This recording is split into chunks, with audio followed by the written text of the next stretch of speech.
How to get $60 Uber Eats coupon code. Let's get started. Launch your preferred browser. Here you're gonna find the search box. Type in couponfollow.com and search for it. With that, you will be directed to the official website of CouponFollow. Now at the top right corner, you're gonna find the search icon. Click on it. At the top, you're gonna see the search box. Over there, type in ubereats.com and search for it. With that, you're gonna find amazing offers and deals for Uber Eats. So you can scroll and check 25% off, 15% off, free delivery, and many more. Head towards any of the offers that you want to grab, just click on it. With that, you're going to get the code for it, copy the code, then click on redeem at Uber Eats. You will be directed to the official website of Uber Eats.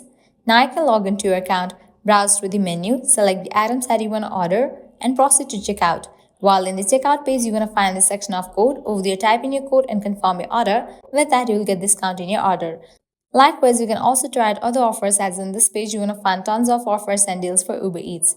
Lastly, what you can do is head back. Now type in Uber Eats coupon code and search for it. Different website links will appear. Using any of these websites, you can easily get a working coupon code for Uber Eats. At the end, if you guys find this video helpful, don't forget to like, share, and subscribe to our channel. Thank you.